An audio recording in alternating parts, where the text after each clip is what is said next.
it wouldn't be an All-In podcast without at least one Elon Musk-led company coming up. Yeah, and it has to be, all the data has to be kept in China. All the data has to be accessible by the CCP. That's why it's so extraordinary, by the way, what Elon has. You know, Elon has Tesla in China, no partnership. He's the only one. He has a phenomenal relationship with Xi. When you look at Xi and Elon together, notice how deferential and respectful they are of each other. And here is these AI cars with all these cameras, American made, Chinese factories driving around China. That is pretty incredible. That, believe it or not, is a massive understatement. If you're new-ish around here, just a little bit of history, which will really test my memory. Tesla's first foreign factory was announced in Shanghai. Went up in record time. As soon as it was announced, China waived a bunch of obscene import duties on Tesla's Model S and X, which were coming from the US into China. Waived them. We also learned that Tesla had been given below market interest rates by local Chinese lenders to fund construction of the Shanghai factory. And if that wasn't enough red carpet being rolled out for Tesla, China basically down on its hands and knees under the table looking after Tesla.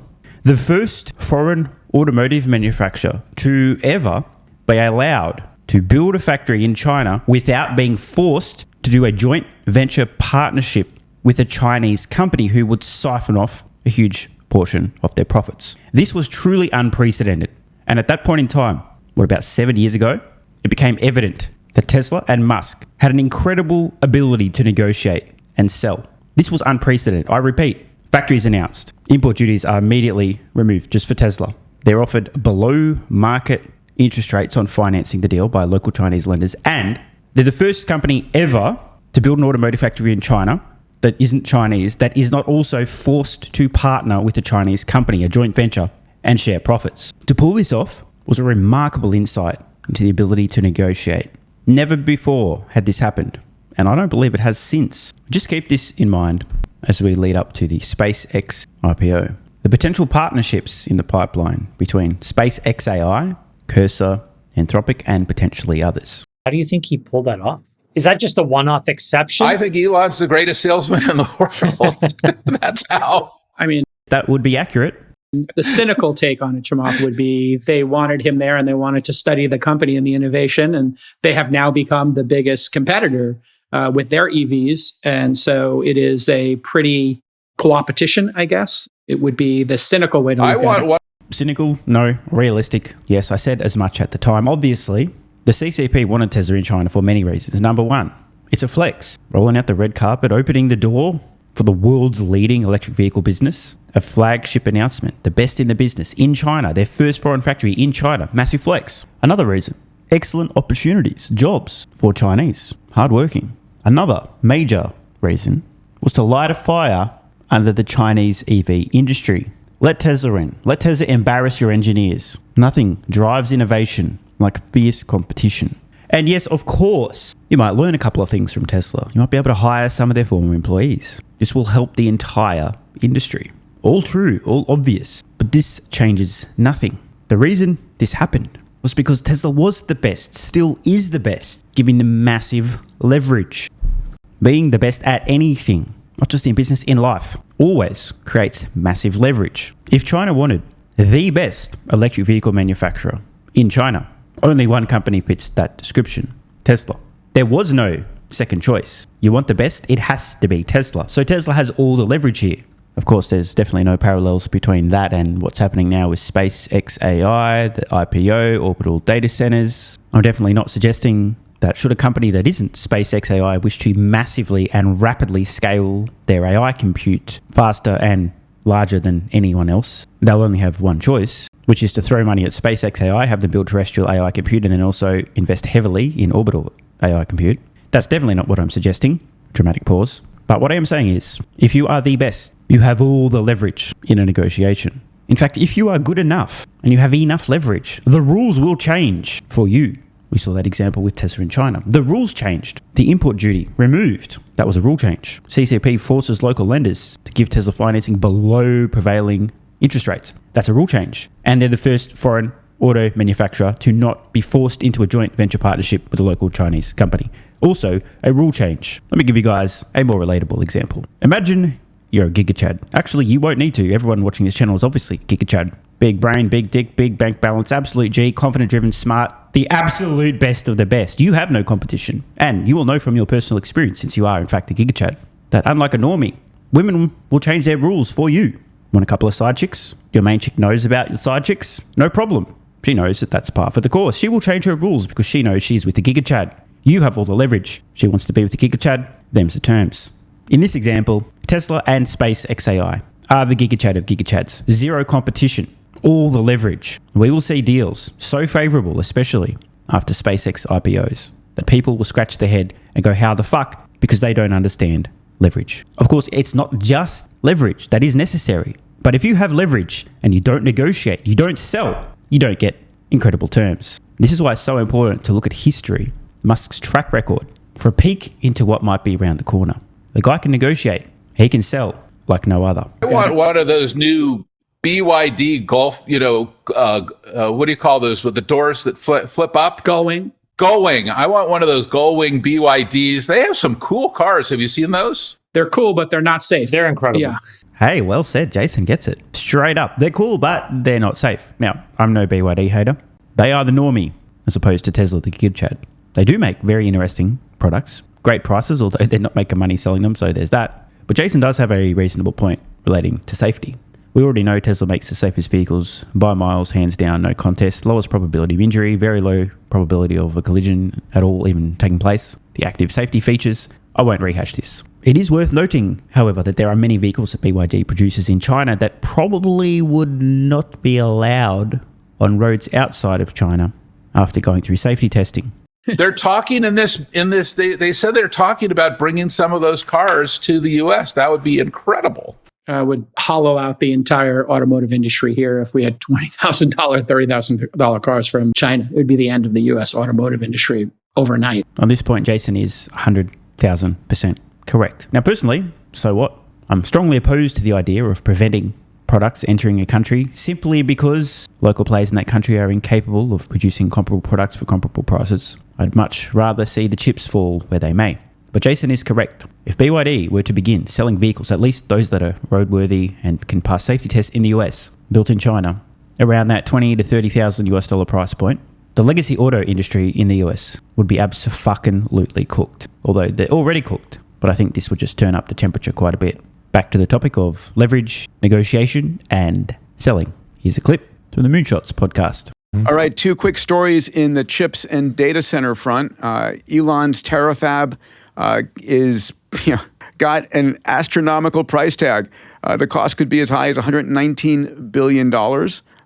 His goal, again, with Terafab is to produce 50x the current global chip production rate, outstripping what we get from TSMC.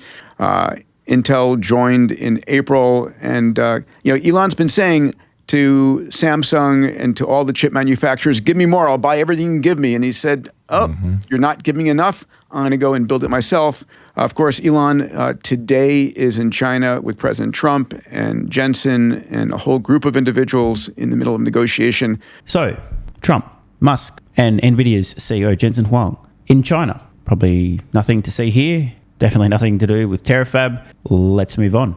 Our second story here is Google and SpaceX in talks about Suncatcher orbital centers. Will Marshall, a dear friend for many years, the CEO of Planet Labs, is in partnership with Google. Planet Labs currently operates 200 satellites in Earth orbit. These are not comm satellites, they're Earth observing satellites. They're very famous doves, but they've been Google's partner in the satellite world. And apparently Google is working with them to build out Project Suncatcher, which will be orbital data centers with tensor chips. And I'm guessing that the current conversations, because they don't disclose them, are about launching Suncatcher on Starship in volume. What a highly controversial theory that is. Not. I mean, who else are they going to fucking use, bro? Now, for those who don't know, 2015, I think it was, maybe even late 2014, I think 15 though, so just over a decade ago, Google invested in SpaceX. I believe they've made well in excess of 100x on that investment. Not bad. And we learn here that Google has just announced their plans for AI data centers in space. Google has relatively deep pockets and is, as I mentioned, a fairly significant SpaceX investor already. Now, the reason Google would be looking at space-based data centers is because long-term that will be the cheapest, by far the cheapest form of AI data centers. Not just cheapest, although that's important, but also the only form that can near infinitely scale. There's a lot of space in space, hence the name. Any company out there, Google, Anthropic, doesn't matter, wishing to massively scale AI compute to massively increase revenue, will have no choice other than orbital data centers. There's only two ways this plays out. Either you pay SpaceX to launch their own AI data centers and or help collaborate, finance in part their own AI data centers in space, and then lease access to their orbital AI compute. Remember, SpaceX has a leverage. They're not going to cough up all the cash for this when they can have you chip in because you desperately need the compute.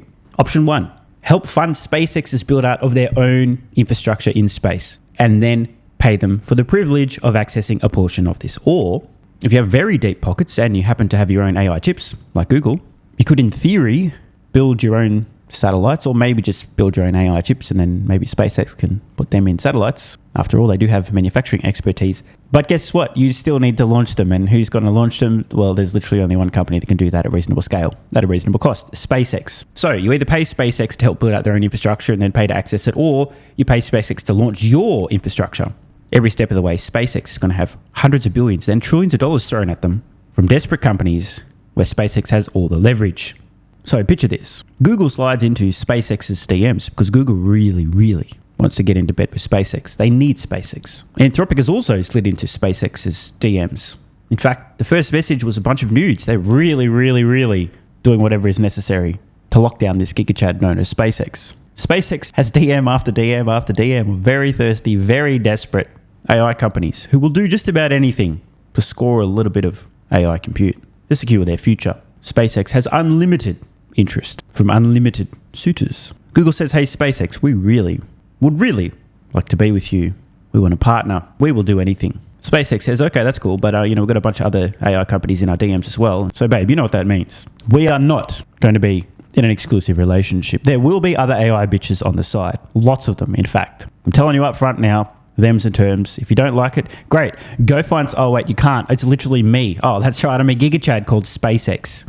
Don't like it? Too bad. Google says, yeah, that's totally fine. I don't give a shit about those AI bitches on the side. As long as I'm number one and I get to access, at least occasionally access your rocket, ride Starship occasionally and get a little slice of the AI compute, maybe a lot. Yeah, I'm totally fine with that. Just don't rub it in my face. SpaceX says, of course I'm not going to rub it in your face, babe. Just, don't read the media where you hear about these massive deals happening all over the place. You might get a little bit insecure. Good? Great?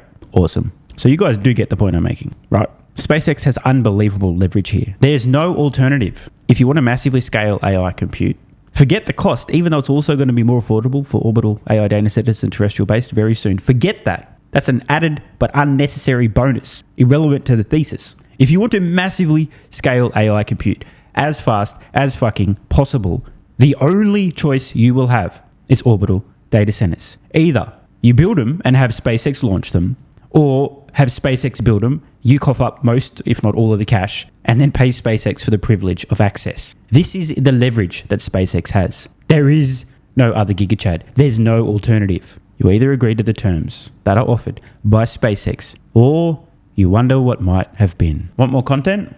Early access? Bunch of perks? Click the links in the pinned comment. AG1 has been part of my daily health protocol for almost half a decade. It's packed full of vitamins and minerals and helps me fill in nutritional gaps while supporting energy, digestion, and immune function. It also has prebiotics and probiotics to promote gut health. I take my health very seriously, and so should you.